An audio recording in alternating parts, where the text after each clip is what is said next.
right, everybody, what is going on? It is The Truth Told here, formerly known as Bigfoot The Truth Told. Got to keep saying that a little bit until we get back into this. Today is going to be a really cool show, I think. It's somebody I came across on YouTube, and it is a really awesome show, and he seems like an awesome guy. So we're going to go ahead and have him on. We're going to talk about some things, and I think you guys are going to be excited and kind of get into this with us. We'll let a couple people come in here on the live chat, but until then, introducing, or without further introduction, because most of you probably already know him, it's Dark Waters. What's up, man?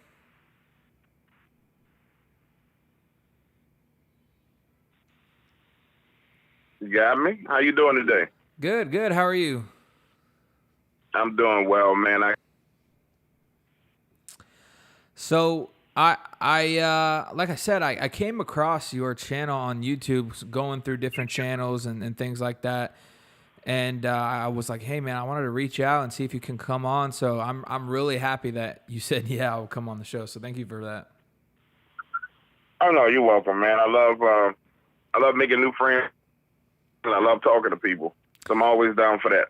Yeah, that's sick, dude. I'm going through your channel. Actually, I'm going to change it up here. I have the live stream going. I'm going to just show the video from your channel. Actually, we're going to switch it up here. So your YouTube channel is Dark Waters. So what all do you do on your channel? I see a lot of Dogman stuff. So, maybe how did you get into this world? And what made you want to start your channel? My channel used to touch on everything, like every aspect of the paranormal, and only focusing on true horror accounts. So if you had a true encounter, it didn't matter what it was to me. It could have been Dogman, could have been Bigfoot, could have been aliens, could have been, crows flying through your fireplace and ending up in your living room. I would talk to you on the phone and then kind of vet your story and then recreate your story. Just recently, I started doing all Dogman dumps because for whatever reason, the YouTube algorithm, or maybe it's the segment of my audience, they only respond to Dogman. So I was like, okay, you don't want to hear about the lady who had a human being crawling upside down on her the patio ceiling. You rather hear about Dogman, so I touch on Dogman. So that's why you see so much Dogman being dumped on YouTube. On my website, I go into everything from true crime to ghosts to demons to ghost cars. Like, I have a little bit of everything. The only thing I haven't touched on is leprechauns, and I only have one true leprechaun story. So The way I got started in this is I started in 2015. Just as a way for me to create another income and also to capitalize on my skill set, which was and still is, being a great communicator and having a natural ability to get people to open up and talk. It's really a gift and a curse when you think about it. But and so it just blew up from there. And I've done every channel, every talk radio show you can do for the paranormal. I have witnesses that have been on TV. Had offers to do TV shows that didn't want to pay the right point, so I turned them down. So it's been a nice little roller coaster ride in the paranormal world. Yeah, I see. Like, going through your channel, I mean, you just have, it's just content for days, really.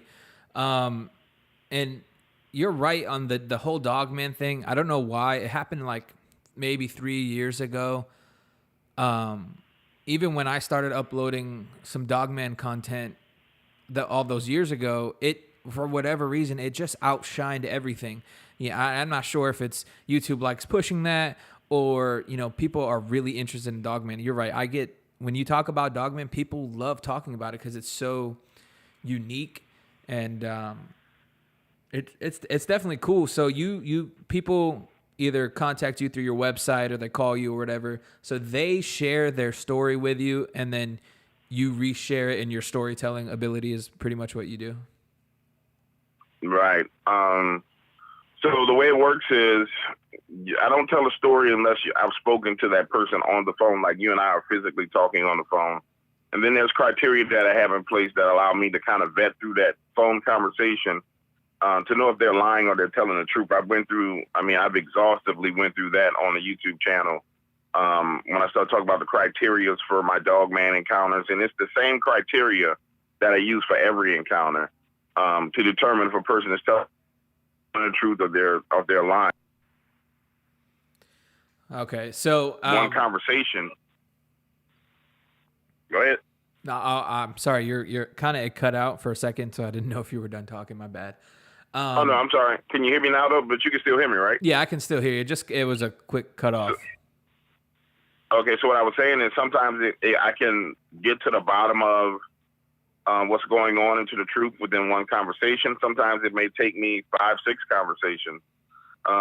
But at the minimum, I need to talk to a person for a series of conversations or one conversation to know what's going on. If I talk to somebody less than an hour, then it's normally, I know up front that they're lying based on some of the behavioral traits that they have when they're in the process of contacting me. And so I'll just entertain that phone call, just to entertain it. But I pretty much already have my mind made up, and I won't do that story. Okay, that's interesting. So you sort of pre-vet.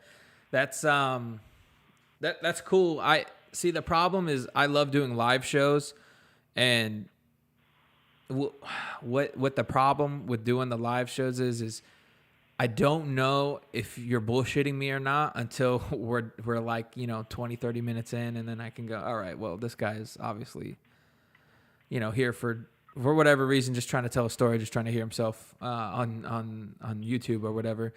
That brings me to the whole, as we spoke earlier, about DDoS. So when I started, and then the Bigfoot Dogman Research Project, was kind enough to kind of take me under their wing and do all this. We did a show. This guy wanted to come on, and D was like, yeah, man, let's get him on. So we had him on, and he was explaining this whole encounter, right? And we got down to it, and he started fumbling on. He said one thing, and he was like, yeah, man, my mom was there. She saw this whole thing. And then D goes, hey, is your mom with you? Can you mom put her on the phone? He had mentioned his mom, like, oh yeah, she'll vouch for me, blah, blah, blah. And I think this kid was just so into it, he hands his phone to his mother, and she tells a completely different story. So it's kind of funny doing things live like that, but it's also kind of bullshit because you don't want to sit around for that. I mean, it made for a good show, being able to call somebody out like that, but pre-vetting and then having a true, what we believe to have a true story, sounds definitely like the better way to go. So that's real cool that you do that, man. Yeah, for me, that's the only way to go. That's the way I've done it from the beginning. Because I wanted to focus on true encounters. And that's the only way I can confidently say that something is true. And that way I can defend and stand on my word that, okay, man, this is what the hell happened. You know what I'm saying? This is what happened, period.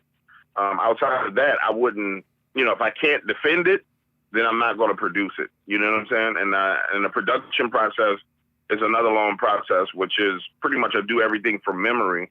So you and I hold a conversation, you tell me a story about what happened to you. I literally memorize it. And then I go back and I speak into the microphone until that encounter comes back out. Like 5 years ago, I interviewed with Dave Schrader, and he told his dog man encounter, which happened when he was a teenager, and it was him and his friends out in Wisconsin. And they went out there in a pickup truck, and they were all hanging out, having beer, sitting on the back of the truck. And they started hearing howling and growling from the woods. It was 2 guys, 2 girls. One of the girls was younger than she was supposed to be, and that was his dog man encounter. And they saw something moving through the woods, and, they got the hell out of there. But I have a memory like that to where the more focused I am, the more I can literally see that encounter in my head, and then I can produce that encounter. And so that's the God-given gift that I have that allows me to do it. It's almost like having a mental Rolodex that you can tap into of information for at least 10 years, especially when it comes to people telling me stories and telling me things that happened to them. It's a gift. So that's why my production is so good, in my opinion. Some people may not like it, but each person has their own cup of tea. And that's how the stories turn out the way they do. The longer the story, then I've spent 10, 12 hours talking to that person. The more intricate the details of the story, some stories like the very, very long form content, like Bigfoot hunting Alaska expedition. I mean, that was 20, 30 hours worth of conversation with multiple people for me to even understand what happened in that story. So it takes a lot of energy and effort. That's why when I got to the point on YouTube where, you know, people are like, oh, I'll put out a really good faceless humanoid encounter and it'll get 1,000 views. And then I'll put out a dogman encounter and it will get 8,000, 10,000 views. I say, well, guess what? Y'all not interested in this. You know, it's cool. We'll put this at the website for the members. There's a lot more content outside of Dogman that I put up. But the problem is they only want Dogman. So I give them the Dogman I have at YouTube. And then my members at IamDogWaters.com get to hear everything else. And their minds are constantly blown because there's so many strange and creepy, weird things that they just don't know about because nobody focuses on them. Yeah, I was looking, and you had Denver Michaels on, which is interesting because he comes, he came on my show a couple times, and you know, that's a guy I really like talking to because, you know, he has these books and he goes and he travels and he encounters all these different things like the Mothman and all that, and I think that shit is so cool, but you can obviously tell, like, you know, you're getting, you know, 800 to 1,000 views on something versus you're getting 10,000 views. You know what people want to hear, but there are that small group of people that still want to hear that other shit. So I think it's a fine line, but I mean, what have you had any like encounters of paranormal or anything of that nature to yourself? Have you had any that really like blew your mind or really got you started in wanting to, you know, create a community? Extensive paranormal encounters. Like I've done over just this year, I think I've done about 4 videos about paranormal. Yeah, I can kind of go into a hodgepodge of different things that have happened, or I can tell your audience, you know, some of the worst things that have happened. You kind of got to give me a direction you want me to go into it. I'll give it to you. But here in New Orleans, where I live, I mean, it is a spiritual mecca. It's a paranormal epicenter. So I've experienced things from people that I know closely and I talk to every once a week dying because there was Haitian voodoo used on them, which is the real dark magic of Haiti. I've been into the St. Claude murder house and done investigations with people from ghost hunters, and had dolls that would literally like communicate directly with me and me alone. You know, like, tell me a story, please. And I'll start telling the story and it'll say, keep going. And we were like, yo, and the doll's not programmed to say, keep going, but it says it. And they like, what the hell? All the way down to, you know, demonic phone calls on my phone. Like literally different voices, different people. I'm talking about like an older black man, a middle-aged white woman, a 9-year-old little girl, all of them calling my phone, holding one continuous conversation, each person picking up where the other person left off. I'm probably going to release some of those voicemails from those people real soon too. So I've had a lot. A lot of it is associated with, you know, doing what I do as Dog Waters. And then, you know, once you go through true spiritual warfare, like people talk about like paranormal encounters. Paranormal encounter to me, and this is to me not by textbook definition, but to me is, you know, you're in the wrong place at the wrong time. You're around the wrong person. You're in the wrong building. You're on the wrong road. You're just in the wrong place at the wrong time. And it has a definite starting time and ending time, right? Right. Well, what I've experienced, which is prolonged spiritual warfare, there is no start and ending time to that. It is something that's constant. It's something that you have to constantly be aware of. And when you let your guard down, bad stuff happens. You know what I'm saying? And it's stuff that happens, you know, sometimes it's minute stuff. Like just recently, I'll give an example. 2 days ago, I wake up, I'm not doing well, just not feeling well, like emotionally for whatever reason. And I know it's going to be a bad day. So I started praying on that day to try and make that day be better because I know the feeling that I was having. I've had it before. And before 8:45 that morning, I had to spend $540. And it was a financial spiritual attack, which was intended to cause consequences, which actually I'm kind of dealing with right now, and it's not even a consequence, it's more of an inconvenience because money was moved from one place to another place in a rush that just didn't make any sense at all. It didn't. It was like the perfect timing in order to aggravate me this very same day you and I are talking. You know what I'm saying? And then that aggravation opens the door to your personality being open to other things that can go wrong, and kind of turning your back and not praying and not doing what you need to do. It almost worked. It didn't. It almost worked. But I was mindful and conscious of what was going on. And so it ranges from that little bitty kind of stuff, which in most people's lives is very significant when they're under financial, spiritual warfare. They don't even know it. To people coming to visit my house and me having to take my Ring doorbell down because I wrote the names of God around my window sills and around my door sills. And when they go into the house, literally the spirit or the entity that's with them has to stay outside. And so you hear the doorbell motion sensor just going off over and over and over while this person is at my house. And you can look out the window and there's no one there, but the motion sensor is going off. So I've experienced a whole hell of a lot of stuff. So it's safe to say that, religion or God plays a big part for you.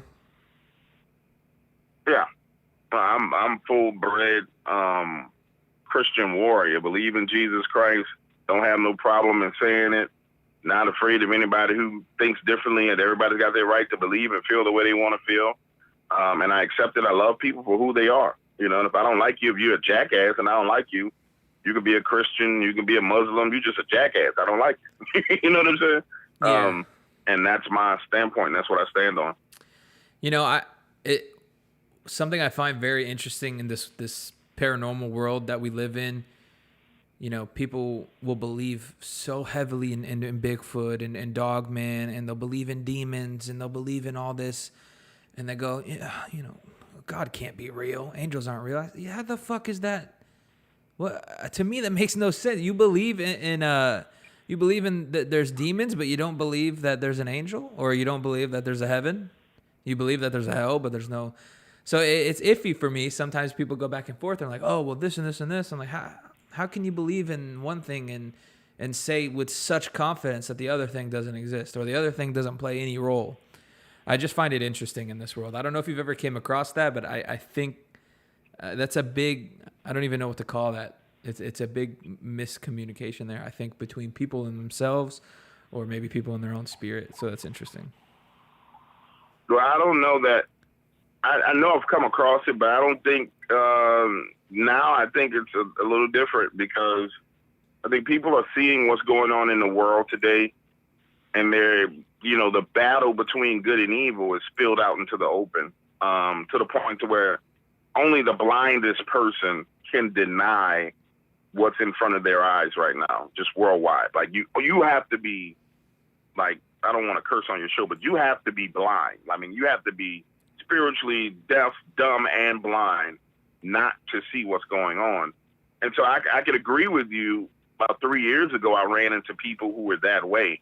But now you're starting to see more and more people who are like, yo, like something's not right. Things aren't going the way they're supposed to go. This is looking Armageddon-ish. You know what I'm saying? So, yep. And I tell people all the time, if you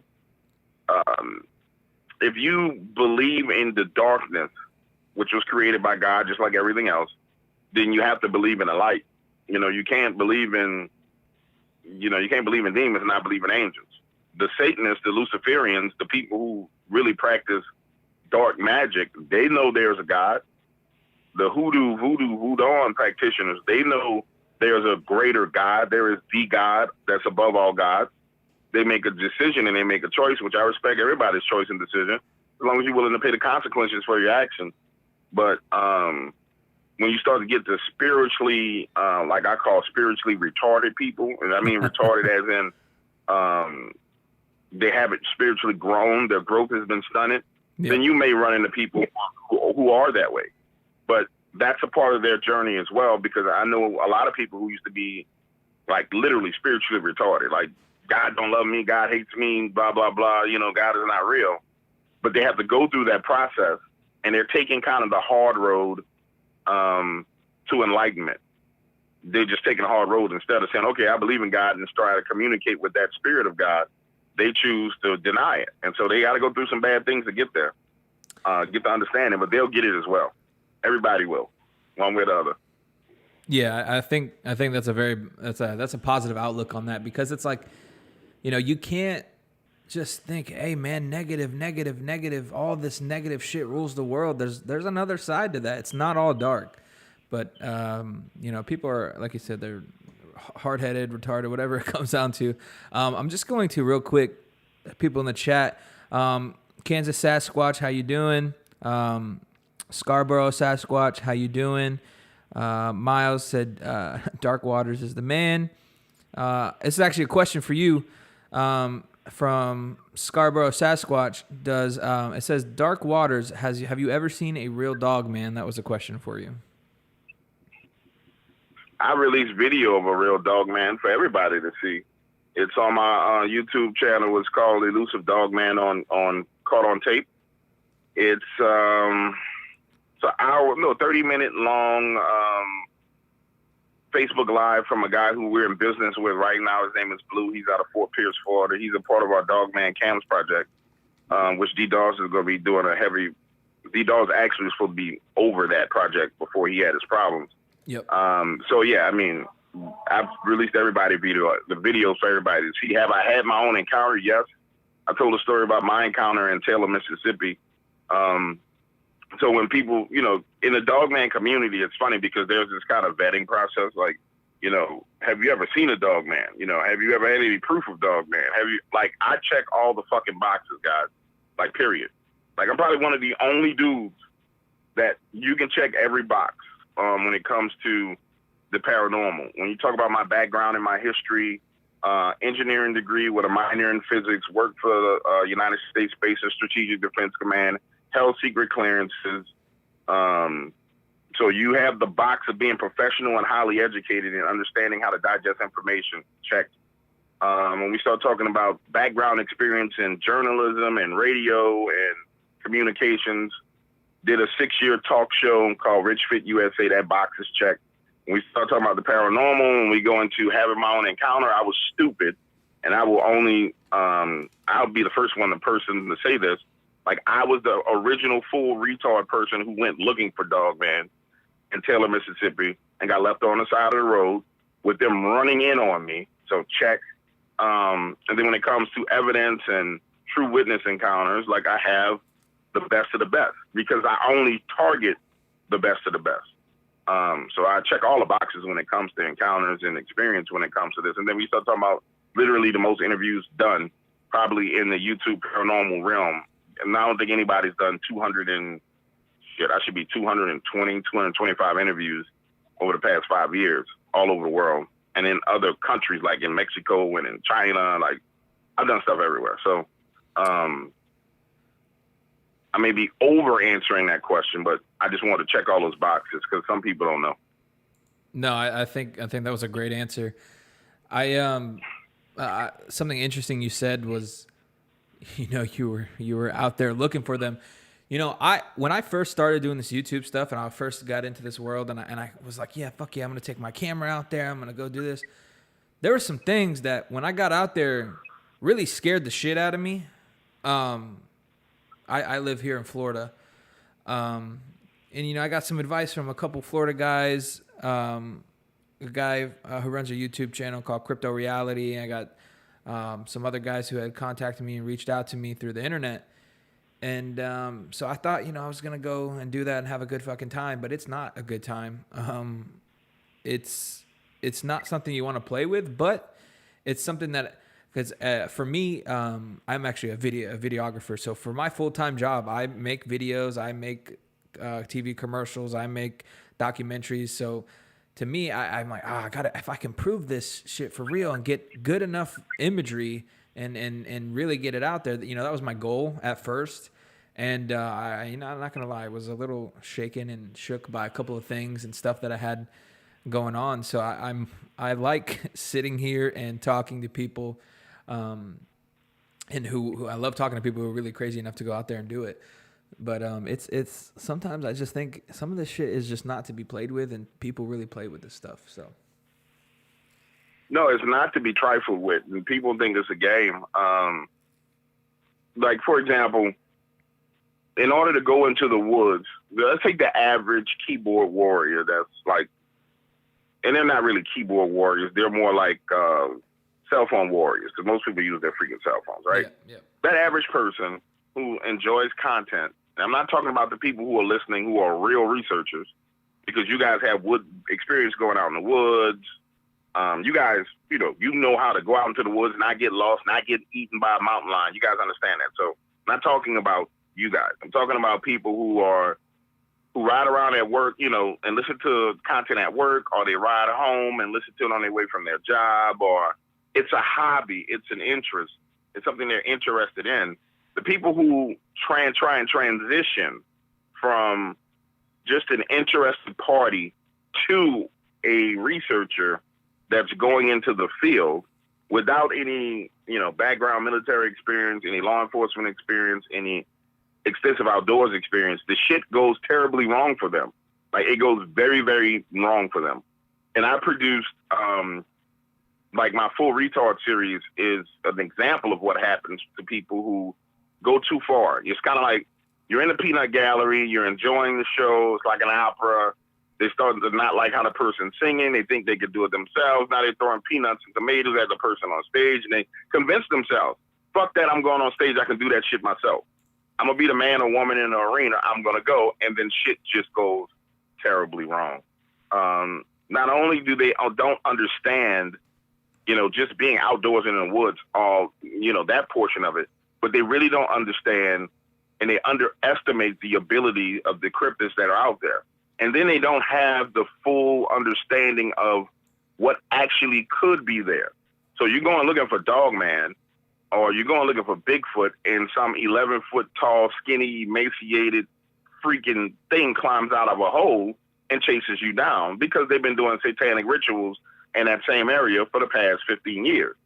Or in the case of the big woods in Louisiana, people going to the big woods looking for Dogman. This literally just recently happened.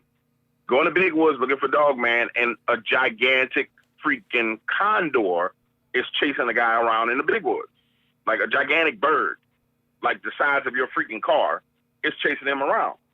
And when we talked about it, he was like, man, you didn't tell anybody that kind of stuff was out there. I said, I don't know what's out there. I know they exist. I know they exist in Louisiana. I know there's a reason why in the big woods people tell you don't go too deep because there's all kind of shit. It's like Jurassic Park in there. I said, but you decided to go out there and go chase after Dogman. And then they're doing stupid stuff like going by themselves, not understanding exactly what they're getting themselves into. And so, but again, for me, I believe it's a learning process for people. If you survive it, you come to the realization real quick that life is not what you perceive it to be, and the world is not what you perceive it to be. Yeah, it's no joke. It's no game. That's why I don't do it. I will go do it.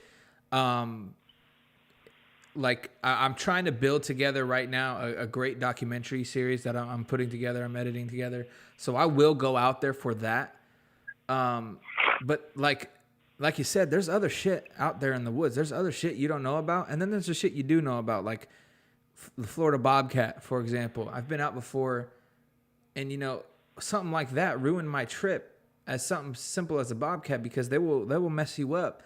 And I have experience, not the best experience in the woods, but I go hunting. I do this. I'm a Florida boy. We can find our way around the swamp a little bit. And most people don't, and they'll just go out there and do it and think it's a game, because like you said, they'll hear it on the internet and go, I can do that. No, you can't. You can't do it, and you shouldn't do it. But I think that's an interesting. I think all around that is interesting all around. So. Yeah, and I encourage people all the time not to go But it got to a point for me personally where people were saying I was lying, and it started off with a bunch of trolls. It was an intentional attack from a group of people. Oh, he's lying. He's lying. This is a lie. This is a lie. They go through every line of a story. And I've talked to people. They've literally transcribed one of the stories and was like, well, you said this and then you said this. And I'm like, yeah, well, you didn't use the right terminology for this. And I explained to them, listen, dude, I make my stories so everybody can understand them. If I use technical terms that someone in a certain profession uses, it doesn't relate to the average person's mind. So I changed that and give it a normal terminology. And then it got to the point to where I don't believe y'all want to go. I want to go for myself. And I'm like, dude, I'm not lying to you. Like, for real, you shouldn't do that. No, I don't believe you. I'm going to go. All right, fuck it, go. And it got to that point to where my thing just turned into go. So now I post coordinates. You want to go, carry your ass there. And I encourage you. If you die, you die. That's on you. It's not on me. You don't want to decide to do that stupid foolishness. You know what I'm saying? Yeah, there was you might hear a video for a second until I pause it, but it was your latest video that I was watching, and right there on the screen, we decided we wanted to hype. Sorry, that was your video playing. Oh man, maybe it was the one before. Yeah, it was the one before. You posted the coordinates, and you said you want to fucking go ahead, and I thought that was hilarious, because. People think they're big shit until it happens, and then you know that it's not nothing to be trifled with. So, I really thought you were, you had your fucking balls to the walls there. Like, all right, you want to be a big shot, you want to go out there, go ahead and do it. So, I thought that was really respectable, and I really enjoyed that you did that. But now I'll tell you one thing: there's been a lot of people who've taken those coordinates and went and did not experience anything. But then there's been a lot of people taking those coordinates and got there and got into some shit. And some of the people are so embarrassed they don't want me to tell their story. And I relay it to them just like this when they call me back. Man, Dog Waters, I went to those coordinates, man, and I stayed there for a couple of hours and nothing happened. I went back the next weekend and it seemed like something was watching me, blah, blah, blah, blah, blah. And then one guy, his encounter was he went there and he saw gigantic, like, amber eyes. Because these are Dogman coordinates. Like, I'm not giving you coordinates or nothing else because it's the Dogman community that has that huge fucking troll army of people who always accuse you of being a liar. And I explain it to the people like this. Like, how much does the universe or God not like you that you go to a spot and you have an encounter with something when the chances of you actually having something, even though it's the true location of the encounter, the chances are very slim. But you go there and you encounter something. How much does the universe not like you? How much is God pissed off at you that you actually find what you're looking for and it's something dangerous? And they don't get it. They don't understand it because they don't understand there's a spiritual aspect to all of this. And they don't understand that as a person, before you go looking for something that's dark or evil, you need to be clean. You need to be strong. You need to be in the right spirit and the right mind. You got to get right. Because if you're not, then you're going to attract all kinds of stuff. And that's what really happens to people when they go out there and they don't see a dog man, but something else comes after them just out of the blue. And they're like, I don't understand why this thing came after me. I'm like, I do.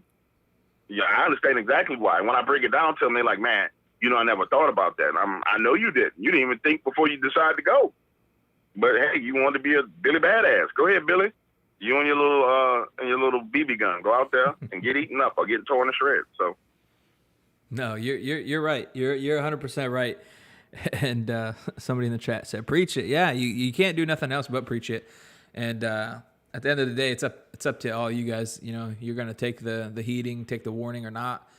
It's kind of like with your parents, and they go, well, one day you're going to listen to me because you're going to find out I'm right. I've been there, done that.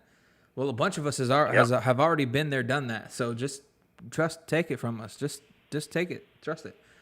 I wanted to ask you a couple things before we wrapped up. One, you're one of your last shows, you said that you're going to have DDoS back on your show. And when is that planning happening? Everybody can kind of go ahead and look forward to that, I guess. I don't have a date set. I'm waiting on him to reach out to me again. We just talked briefly yesterday and caught up. But I'm waiting on him to get back with me and let me know when he's ready to do it. But DDoS is a part of the Dogman Cams project, which wasn't a project that had a lot of momentum, and then it kind of fell off because I took my hands off of it, and I didn't want to I don't want to drive every project. So I promoted it, helped them get it set up, but I took my hands off, and it kind of went in different ways. But I'm about to fix that. So not only will he be doing that project as a talk show host, which if anybody's heard him before, he's very, very good as a host. But then he and I are going to do an interview where we go through his drama, what went down from his perspective, and how, as a way for things to move forward. Because I find that in this world of the paranormal, and it's not really the paranormal world, it's in every arena that I've ever worked in. Because when I was in financial talk radio and when I was doing real estate radio, people celebrate the downfall of a person, and they edify the fall. Nobody wants to build a person up. You know what I'm saying? And so if you're in my camp or you're my friend, I play by kind of street rules. If you're in my camp and something go wrong, I got you till the end. You know what I'm saying? So we'll get him on. We'll talk about things, clear the air, and it needs to be done a certain way. That way, some other forces involved can't play games. And then we'll get back to doing business, and get back to doing what it is. Because at the end of the day, for me and for anybody who's smart, if you're on YouTube, this is a business. If you are a researcher that's going out into the woods and posting videos on YouTube, a lot of people feign or think that it's pretend it's a hobby. This is my hobby. No, your fucking ass. If YouTube is paying you a dime, if YouTube paid you $100 this month, motherfucker, you in business. Yep. And you need to handle your business. You know what I'm saying? If you're demonetized, then okay, you're gonna consider that shit a hobby. But I don't know too many people who spend hours and hours of time on YouTube to be demonetized. The one or two that I know that do that, they are just pure Bigfoot enthusiasts, and they don't give a shit about money, but they're independently wealthy as well. So they got their own money and their things together. So we'll get down to business. No, I totally agree.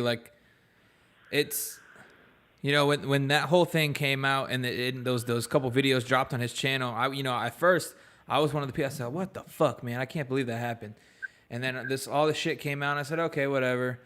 And then I came across another video, and it showed a different perspective, and I go, you got to give some people the benefit of the doubt, because there's always two sides of one story, and it's one of them is always the right true version. And like you said, when somebody's in your camp and somebody is, for me specifically is, he really gave me my start, to push me, and he spent some hours with me, and that's something I always have to appreciate. So it's something for me, I always got to give him the benefit of the doubt, and I only think that's fair, and I think that's fair of a lot of people, especially talking all that shit on the internet. So I'm really looking forward to your interview and his comeback for that. I can't wait to listen to that. So I really appreciate that you're doing that. Well, let me say this. Life is about perspective, right? So I'll tell you guys about my background and my perspective. I grew up in the Ninth Ward of New Orleans, a neighborhood called Little Woods, which is all the way in the back of New Orleans, is in the swamps. I grew up with murderers, dope dealers, people who stab people to death. By the time I was a teenager, I had lost 7 of my friends who had been murdered. By the time I went to college, the kids that I knew, majority of them were on their way to prison or in prison. My whole life has been surrounded by traumatic events where people were extremely violent, real violent, not bullshit violent, real violence, shooting people on Bourbon Street and their head leaking purple and red blood, shit like that, real shit. So for me, the internet itself is kind of an echo chamber where you have people who haven't really lived a life, Like they haven't experienced certain things in life. So they weigh transgressions that people have based on their own experience. And so when I weigh the transgressions of the average person against the scale of mine and my friends, that's like fuckboy shit. That's like bullshit. You know what I'm saying? Mm-hmm. Like compared to some of the shit that we've done. So when I look at a situation, I look at it differently. Like I'm like, okay, you know, am I dealing with a shooter? Am I dealing with a rapist? Am I dealing with a thief? Am I dealing with a adulterer? What am I dealing with? And then what level of crime that person committed, and then how that crime affects me, how it affects the things that I do, and the people that I deal with. And so I just have a different perspective. And like, I got friends who are in prison for life right now that I send them money every month. But I've known the guy since we were 12 years old. You know what I'm saying? Yeah. Like, and he'll call me. So it really, the crazy thing about the internet is it boils down to perspective, and it's life perspective. Because for a person, and I learned this very, very early in the paranormal community, because when I first came in the game, there were people who told me stuff like, oh, don't talk to this person. You know, him and his wife had a divorce because he cheated on his wife. And I'm like, okay, that's life. Shit like that happens in life. And I'm trying to relay this to them, saying, listen, I'm not going to judge this man based on what I'm not in his relationship. I don't know what happened with him and his wife. There were other people, they said, well, you know, don't talk to this guy because, you know, he produced this and he only was able to print half of the copies of his book and he couldn't get the other half. And I'm like, okay, why am I going to beef with this man, or why am I going to hold that against him?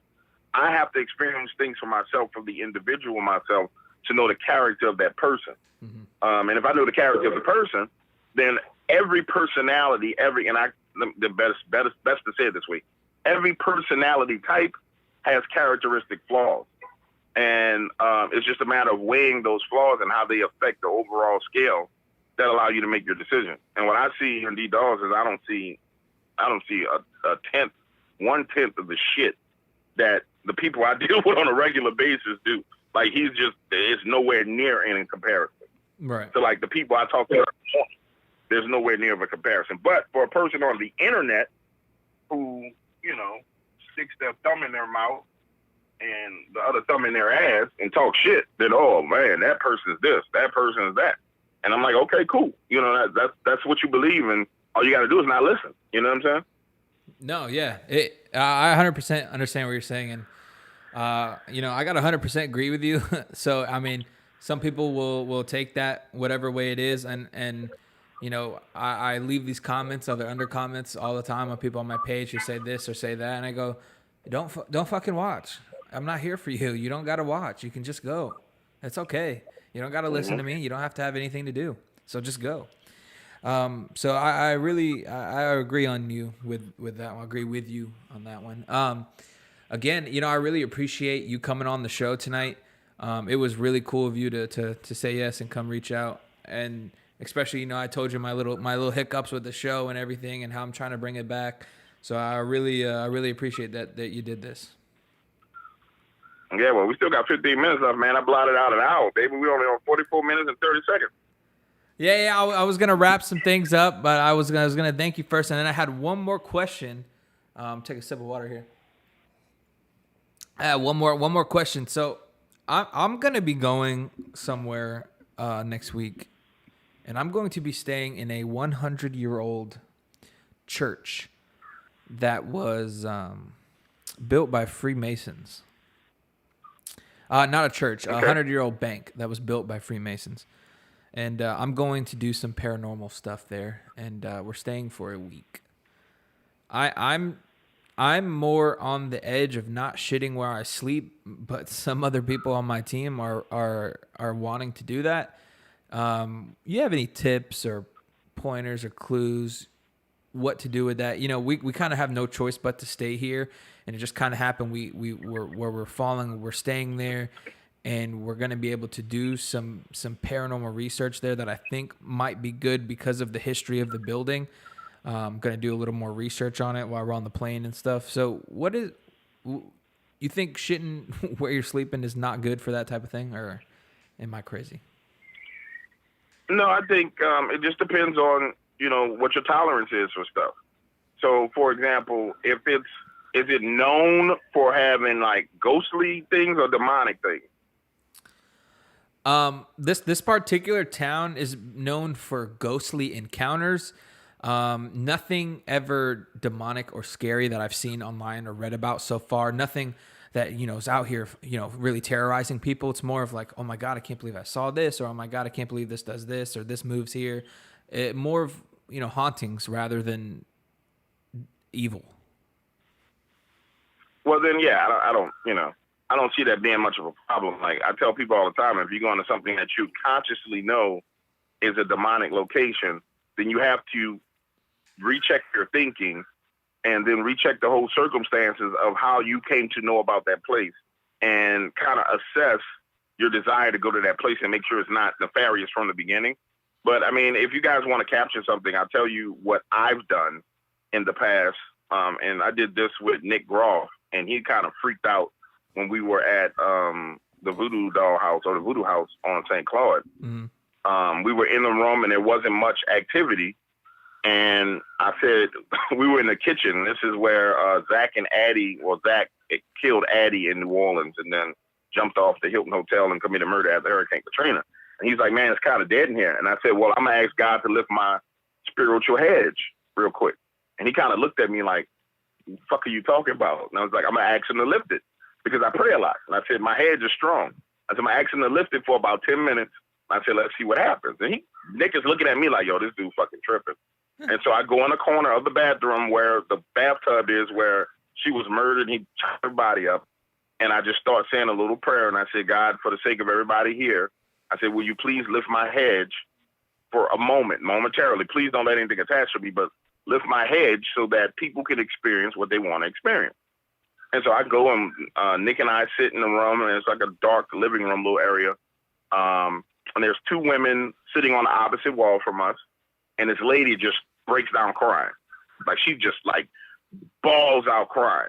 And he's like, what's wrong? And she's like, well, I just had this sense of sadness come over me. Like, I know I'm going to die. Like, I'm feeling like I'm going to die. And then the other lady's like, I feel it too.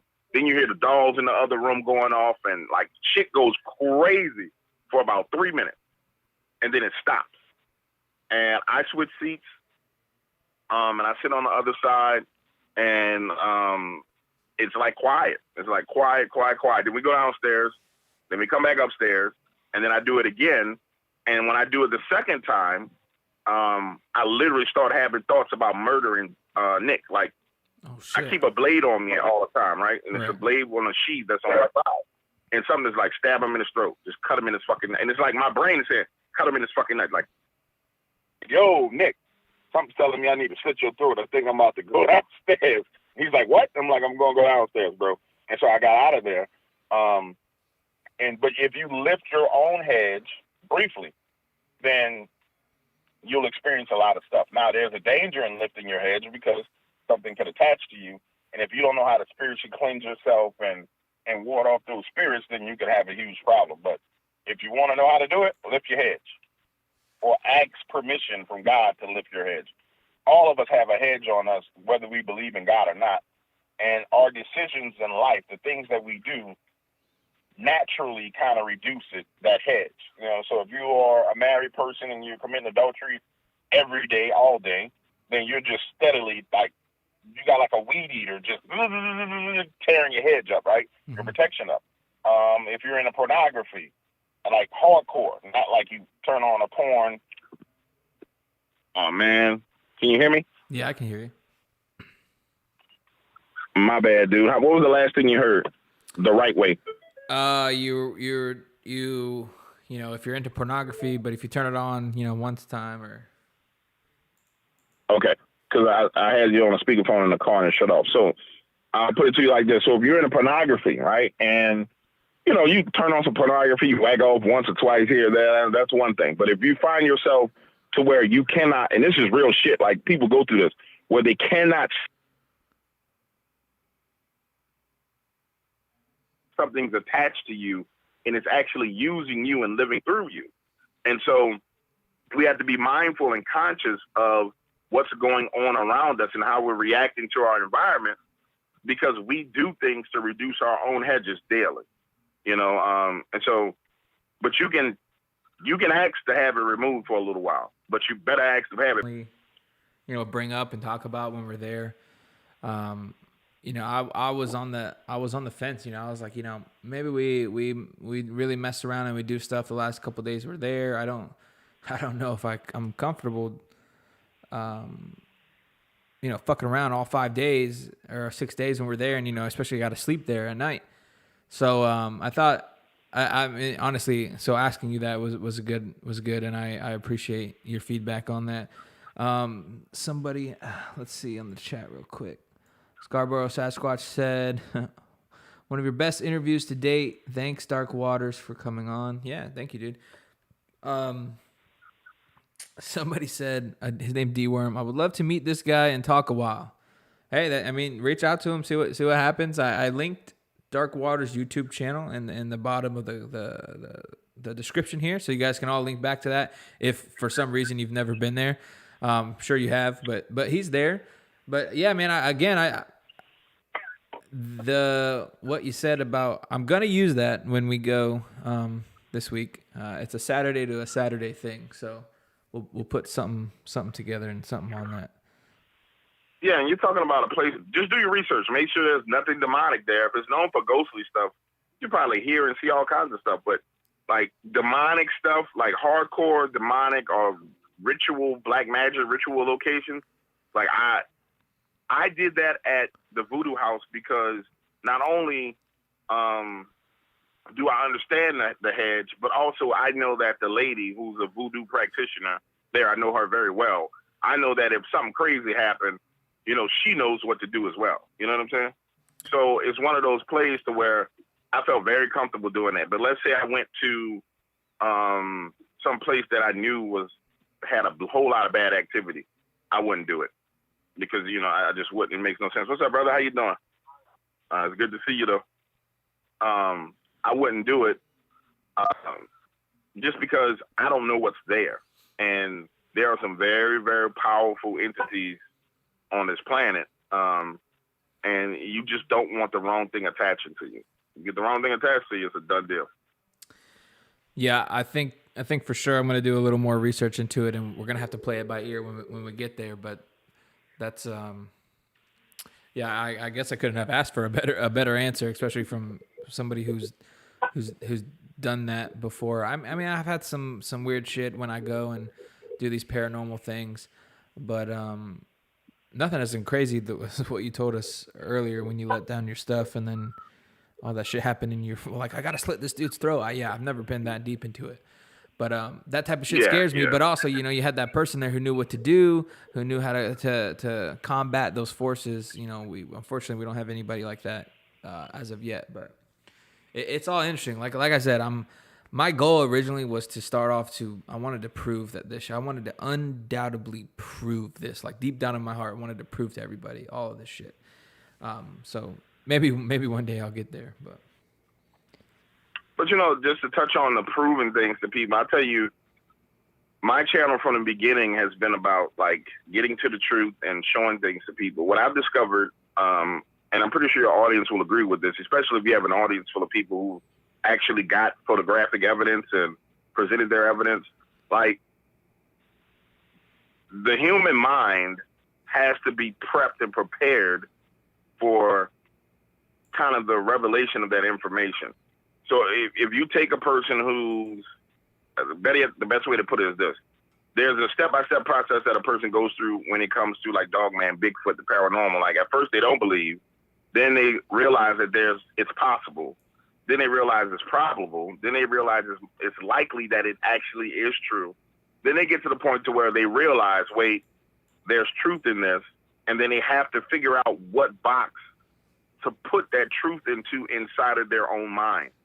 So our minds are compartmentalized, and it's like a little factory with a whole bunch of little bins and boxes, and they get this nugget of truth. And there's no fucking box for them to put it in. So they act out and they misbehave. And if that person's not ready, which the majority of the people aren't, if that person's not ready, then they reject your evidence. And so then it turns into, oh, that's, you know, a blob squatch, or that's or you're lying, or you're this, or you're that. So the finding the truth, you want to find it for yourself, not for anyone else, because you can't guarantee that they're going to be prepared to handle the truth. Yep. So you can find the truth for yourself and satisfy yourself. And that's where I'm at. Like with Dogman, I'm 100% satisfied. I know exactly what it is, where it came from, what types they are, why they're here. And so I'm cool with it. I can put out Dogman content all day. There's no fascination for me when it comes to Dogman or Bigfoot and things of that. There's other things that I think are absolutely crazy and fascinating, like this bat type humanoid that people are seeing that's actually a human being with, like, it looks like a human being with clothes on, but it has like these bat features in the face. And people have been seeing that a lot in the South recently. And I think that's absolutely amazing, something I'll be willing to spend some time digging into. But I don't like Dogman, Bigfoot, like whatever, dude. Like, we done been there, done that. And it's documented now. It's documented. There's probably more or equal amount of good Dogman documentation as there is for Bigfoot. Now, there's no Patty video like there's for Bigfoot, but you're damn close at this point in time with all the documentation and things that the people are finding. So I say that to say, do it for you. Like, because you're not going to prove anything to anybody else. They're going to have to prove that shit to themselves. But you do it for you. Yeah, and that's some really good advice too. I mean, I had some video footage that I thought was a Dogman, and I had Linda Godfrey on my show one time, and we talked about it, and I had showed her my videos before she came on, and when she told me, she said, "Look, you got something there," and I said, "Well, fuck, she is the end all know all." So for me to Mama Dogman. Yeah, so for her to say that to me, I go, I'm good. I don't have to go out anymore because that scared the shit out of me. So for her to look at my footage and go, "Look, I think you have something there," that was it for me. And I told everybody when, from shows past and shows on, I said, "Look, I'm good to go on that." So, but yeah, I love the fact that more and more people are going, "Yeah, I thought this was bullshit, but it turns out it wasn't." And like you said, it's with everything, spiritual warfare, a bunch of shit going on. A lot of people are getting their eyes open, and I think the world's in for something. So we'll see what happens. Absolutely, the crows out here going crazy tonight. I don't know what's wrong with them tonight. That's all right. Yeah, man. Hopefully we can do this again, or. I used to do a lot of roundtables and stuff, so I want to bring all that back and get people together, do some shows and talk. And so, hopefully maybe in the future we can figure something out. That'd be cool. But I really do appreciate you coming on, man. It was awesome having you.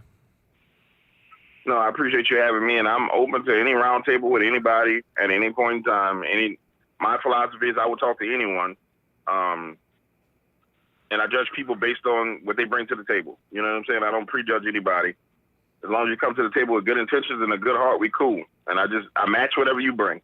So you bring goodness, I'm going to bring 10 times more goodness. You bring bad, you best believe I'm bringing hell with me. And that's all it is to it. No, that's awesome. And that's better to live life that way. And, I appreciate that. And I have some respect for you on that. So I guess everybody, thank you all for joining the show tonight. If you're here, if you see it after the fact, it's awesome. Again, Dark Waters, all the information's in the bottom of the description. If you haven't found it, probably likely is you have found it. So go ahead and check that out if you haven't. Everybody who joined live and asked some questions, that was really cool of you guys. I really appreciate it. And again, I appreciate you for coming on the show tonight. You have anything else to say, or we're good to go? No, we're good to go. Your audience, thank you for allowing me some time to hang out with them. I hope everyone's fine, and enjoy your evening. Cool. Well, you too. Thank you so much for coming on, man. I'll hit you up soon via email and talk and set some stuff up. Okay, sounds good, brother. Good talking to you. All right. Have a great night. Okay, bye. So again, that was Dark Waters. Go ahead and look at his YouTube channel. It is awesome for coming on and everything like that. So I just want to tell everybody, peace. Have a great night. I'll see you again in maybe next week or the week after. Like I said, I'm going on that little trip. So until then, this is The Truth Told, and I'm out.